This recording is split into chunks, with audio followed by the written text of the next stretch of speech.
నరేంద్ర మోదీ గారు మన ప్రధాని, మన ప్రియతమ ప్రధాని, విశ్వవిఖ్యాత నాయకుడు నరేంద్ర మోదీ గారు మన దేశంలో జనగణనతో పాటు కులగణన కూడా చేయాలని కేంద్ర ప్రభుత్వం, ఎన్డీఏ ప్రభుత్వం నిర్ణయం తీసుకున్నటువంటి విషయం మీకు అందరికీ తెలుసు.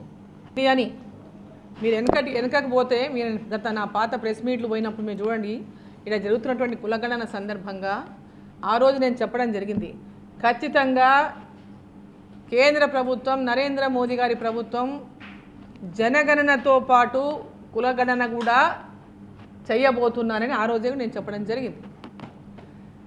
అంటే ఇప్పుడున్నటువంటి కేంద్ర ప్రభుత్వం, నరేంద్ర మోదీ గారి ప్రభుత్వం ప్రజల ఆకాంక్షల మేరకు పనిచేసేటటువంటి ప్రభుత్వం. కాంగ్రెస్ ప్రభుత్వం ఈరోజు ఏమంటుంది, ఈ కులగణన చేయడానికి మమ్మల్ని భయపడి కులగణన నిర్ణయం తీసుకున్నది భారతీయ జనతా పార్టీ, నరేంద్ర మోదీ, ఎన్డీఏ ప్రభుత్వం అనేటటువంటి మాటలు గొప్పగా మాట్లాడుతున్నారు. మొట్టమొదటగా చెప్పాలంటే వీళ్ళు చేసినటువంటి కులగణన తప్పుల తడక. ఆ కులగణనలో చాలామంది, సగానికి మంది పైగా పాల్గొననే లేదు. తెలంగాణ రాష్ట్రంలో కాంగ్రెస్ ప్రభుత్వం చాలా గొప్పగా ఘనంగా మేము చేసినాము, ఇది దేశానికి ఆదర్శము అని చెప్పేటటువంటి కులగణన ఏదైతే ఉందో అది పూర్తిగా తప్పుల తడక అయినటువంటి కులగణన. అంటే అసలు ఎలాంటి పూర్తి స్థాయిలో వివరాలే లేవు దాంట్లో. ఎంతోమంది దాంట్లో కులగణనలో పాల్గొననే లేదు. వారిని పాల్గొనకపోవడానికి కారణం ఈ స్టేట్ పార్టీకి ఏదైతే ఉందో వాళ్లకు కులగణన గురించి వాళ్ళకు అధికారాలు లేకపోవడం ఒకటైతే, కేవలం ఎన్నికలను దృష్టిలో పెట్టుకొని మాత్రమే కులగణన, బీసీల యొక్క ఓట్లను మేము ఈ విధంగా కులగణన పేరుతో కొల్లగట్టగలము అని విశ్వాసం కలిగించేటటువంటి ప్రయత్నం వాళ్ళు చేసినా, వాళ్ళు పెద్ద ఎత్తున వాళ్ళు చేసినటువంటి ఆ యొక్క కులగణన ప్రకటనలో కానీ కులగణనలో కానీ చిత్తశుద్ధి లోపించడం, కేవలం రాజకీయం కోసం మాత్రమే వాళ్ళు కులగణన అనేటటువంటి మాట మాట్లాడింది. ఎన్నికలప్పుడు బీసీ డిక్లరేషన్ అని 43% రిజర్వేషన్ పెంచుతామన్నారు, 23%, 43% పెంచుతామని చెప్పిండ్రు. అది పెంచలేకపోవడం, ఇచ్చిన మాట నిలబెట్టుకోకపోవడం, లోకల్ బాడీస్లో మళ్ళీ ఏడ పరపతి కోల్పోతామో ఆ పరపతిని దక్కించుకోవడానికి ఈ యొక్క కులగణన అనేటటువంటి అంశాన్ని ముందుకు తెచ్చిందే తప్ప వాళ్ళకి ఎక్కడ కూడా చిత్తశుద్ధి లేదు కులగణన విషయంలో. 1931లో మొట్టమొదటిసారిగా కులగణన జరిగింది. ఆ తర్వాత స్వతంత్రం వచ్చినాక కాంగ్రెస్ ప్రభుత్వం 60 ఏళ్ళు దాదాపు అధికారంలో ఉంది. మరి ఆ రోజు ఏనాడు కూడా కులగణన గురించి ఎందుకు మాట్లాడలేదు? ఆ రోజు కూడా చాలా డిమాండ్స్ వచ్చినాయి కులగణన పైన. మరి మన్మోహన్ సింగ్ గారి ప్రభుత్వంలో కూడా పెద్ద ఎత్తున ఆనాడు దీనిపైన డిమాండ్స్ వచ్చినాయి.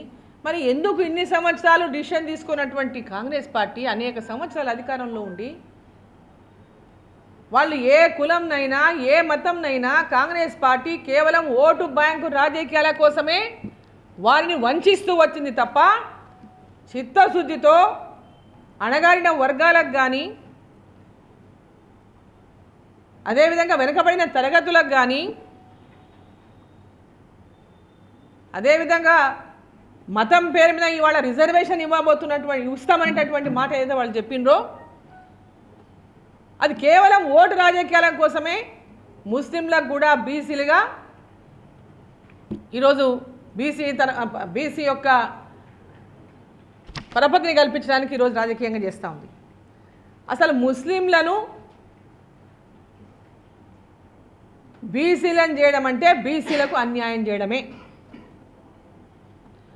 ముస్లింలను బీసీ జాబితాలో చేర్చడం అంటే బీసీలకు పెద్ద ఎత్తున అన్యాయం చేయడమే. ఇన్ని సంవత్సరాల అధికారం ఉన్నటువంటి కాంగ్రెస్ పార్టీ ఇంకా పేద ముస్లింలకు న్యాయం చేయలేకపోయింది, ఇంకా ముస్లింలు పేదరికంలో మగ్గుతుందనంటే దానికి బాధ్యులు ఎవరు? కాంగ్రెస్ పార్టీనా కాదా? ఈరోజు ఒగలేడుపులు, దొంగ నాటకాలు, ముసలి కన్నీరు ఒక పక్కగా అరుస్తారు. అనేక రకాలుగా భారతీయ జనతా పార్టీ బురదలేటటువంటి ప్రయత్నం చేస్తూ ఉన్నారు. ఒక కమిట్మెంట్తో పనిచేస్తున్నటువంటి నాయకుడు నరేంద్ర మోదీ గారు. ఈ దేశం యొక్క అభివృద్ధి కోసమే, దేశం యొక్క అభివృద్ధి లక్ష్యంగా పనిచేస్తున్నటువంటి నాయకుడు నరేంద్ర మోదీ గారు. ఎన్డీఏ ప్రభుత్వం మూడవసారి అధికారంలోకి వచ్చి ఈ దేశంలో ఉన్నటువంటి ప్రజలన్నీ బీసీ అణగారిన వర్గాలకు న్యాయం చేయాలనేటటువంటి ఒక లక్ష్యంతో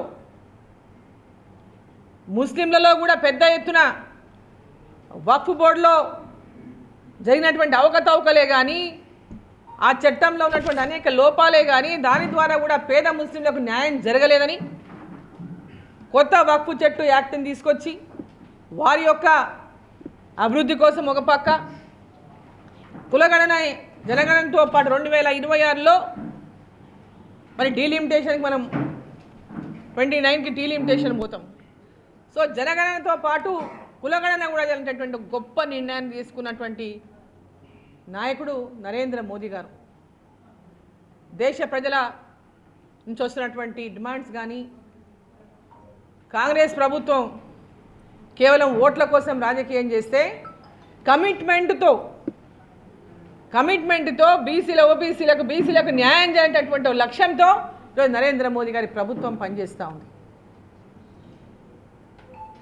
ఈరోజు కాంగ్రెస్ పార్టీ నాయకులు మాట్లాడుతున్నారు, మేమే ఆదర్శము, తెలంగాణలో కులగణన మేమే ఈ దేశానికి ఆదర్శంగా నిలబడ్డము, మేమే తీసుకొచ్చినామనేటటువంటి మాటలు మాట్లాడుతుంటే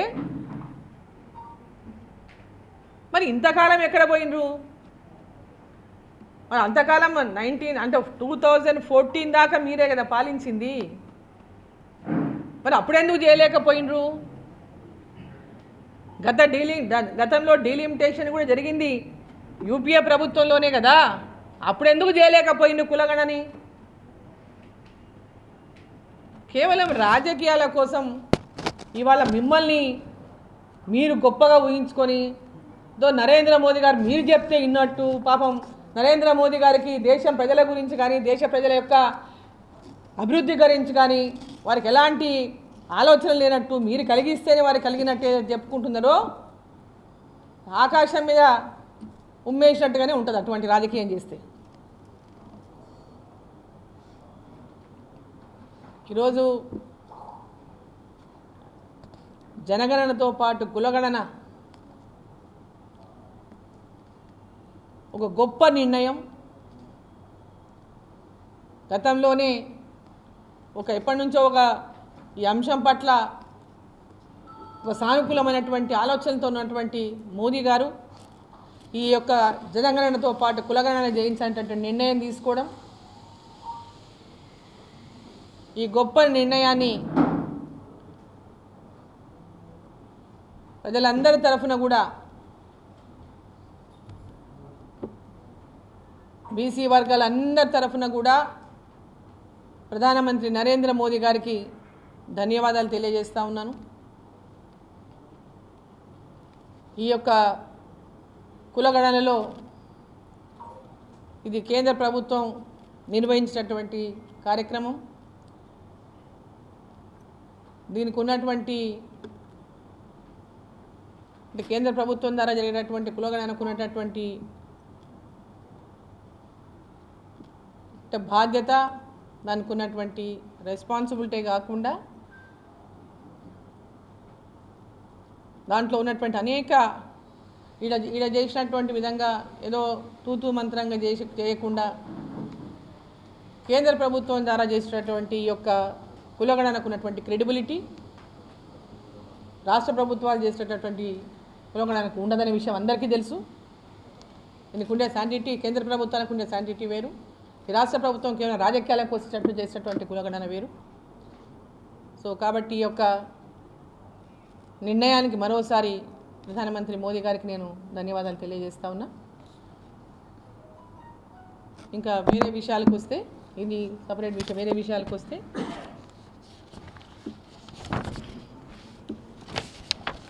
అందరం చూసినాం కులగణన విషయంలో ఎంతమంది వ్యతిరేకించారో. బీసీలే చాలామంది వ్యతిరేకించారు, బీసీ నాయకులు వ్యతిరేకించారు తెలంగాణలో జరిగినటువంటి తీరును.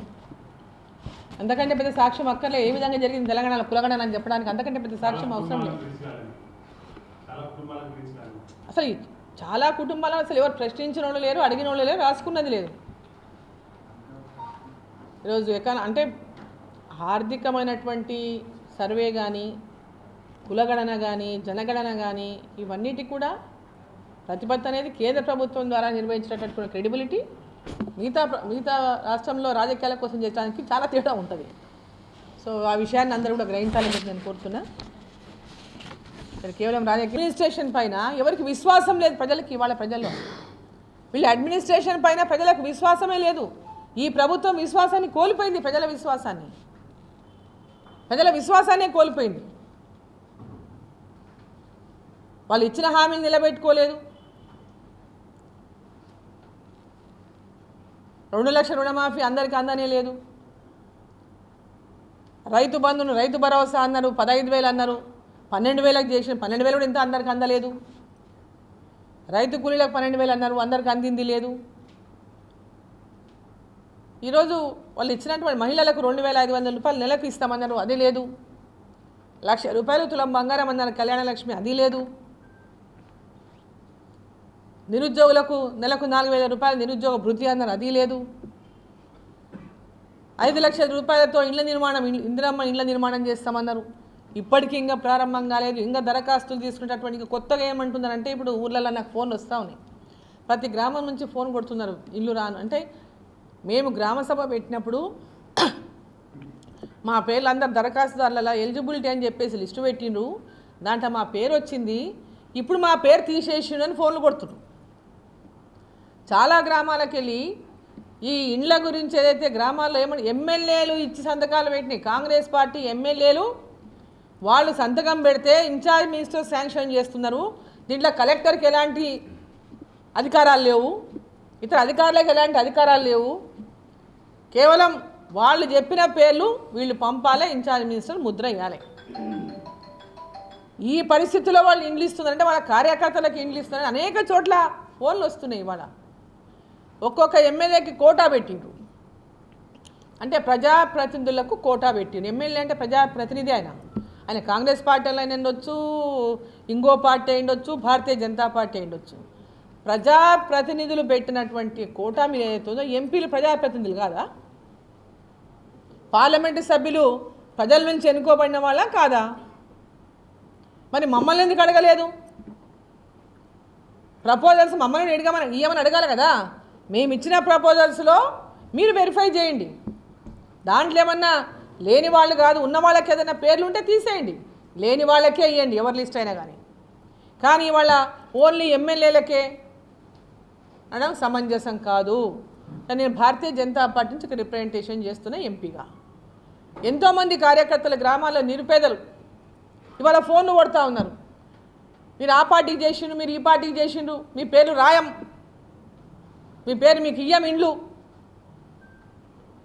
ఏమన్నా సోనియా గాంధీ గారి ఇంటికి వెళ్ళి వస్తున్నాయా, రాహుల్ గాంధీ గారి ఇంటికి వెళ్ళి వస్తున్నాయా, రేవంత్ రెడ్డి గారి ఇంటికి వెళ్ళి వస్తున్నాయా, లేకుంటే ఎమ్మెల్యేల ఇంటికి వెళ్ళి వస్తున్నాయా? ఇది ప్రభుత్వం సొమ్ము, ప్రజల సొమ్ము. అర్హులైన వాళ్ళకే ఇవి అందాల్సినటువంటి అవసరం ఉన్నది. అర్హులైన వాళ్ళకి అందరికీ ముందు అందించండి. మీరు ఏదైతే L1 అని తీసుకున్నారు, ఎవరైతే ఖాళీ స్థలం ఎమ్మడే ఇల్లు నిర్మాణం చేసుకోవడానికి ఉందో వాళ్ళకి ఫస్ట్ ఇస్తామని, ఎస్, అటువంటి వాళ్ళు ఎవరున్నారో ఐడెంటిఫై చేయండి. అట్లా కాకుండా కేవలం వీళ్ళు ఆ పార్టీ చేసిండ్రు, ఈ పార్టీ చేసిండ్రు